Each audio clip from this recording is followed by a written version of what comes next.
دا پاکستان فوج وايي چې د خیبر پختونخوا په ډېر اسماعیل خان سیمه کې په بیلابیلو عملیاتو او نیختو کې 20 ترهګر وجل شوي، 14 او ځانمرګي برید کې 15 پوځیان هم وجل شوي دي. د پاکستان فوج وايي چې د 11 او 12 دسمبر په منځنۍ شپه کې په ډېر اسماعیل خان ضلع کې په عملیاتو کې 20 ترهګر وجل شوي دي. فوج نن د نه جاری کړل شوی بیان کې ویلي چې د ډېر اسماعیل خان په درزنده، کولاچې او ډرابند سیمو کې عملیات شوي، د وسلوالو سره نیخته شوي، په پوځي چک پوسټ د بارودو ډک گاډي ورننوستلو او ځانمرګي برید کې 30 پوځیان وجل شوي دي. د ریپورتونو تر مخه په چک پوسټ د برید ذمہواری د تحریک جهاد پاکستان په نوم ډلې منلې ده. فوج ویلي چې په درنزنده کې د استخباراتي معلوماتو په اساس د ترهګرو په ضد عملیات شوي، د ترهګرو ځایونه تباه کړي شوي او 19 ترهګر وجل شوي دي. د فوج تر مخه نور عملیات د کولاچې په علاقه کې شوي، هلته 4 ترهګر او په نیهته کې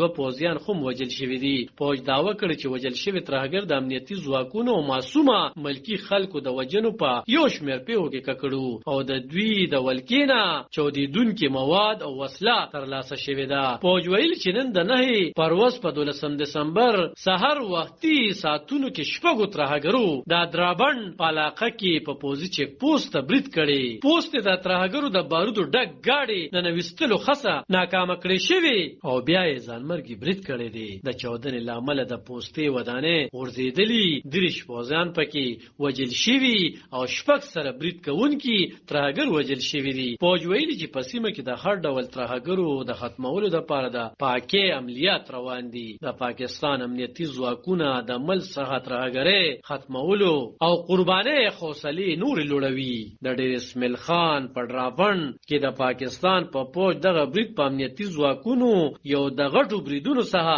شمارل کیږي. لدې وړاندې د نومبر په میاشت کې د نومبر په 3 د بلوچستان ساحلي سیمې گوادر کې په فوج یو وسلوال برید شوی چې 16 پوځیان پکې وجل شوي وو. هم د روان کال په 11 اگست د خیبر پختونخوا د بلو په جاني هیلو کې د فوج په قافله ځانمرګي برید شوی چې 9 پوځیان پکې وجل شوي وو. لدې وړاندې په 22 اگست د پاکستان فوج په جنوبي وزیرستان کې د وسلوالو سره په نیخته کې د شپږو پوځیانو وجنه تایید کړي او د 4 ترهګرو وجلو دعوی کړي و.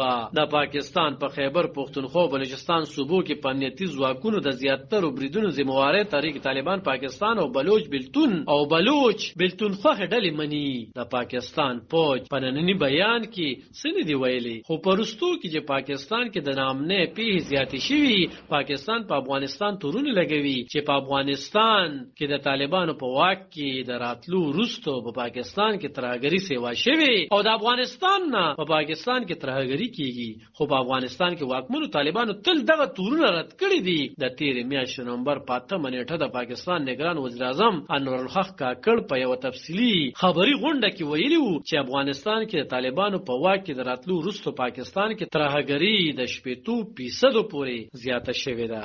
غالب خان شیرپو، دلبر نیوز 400.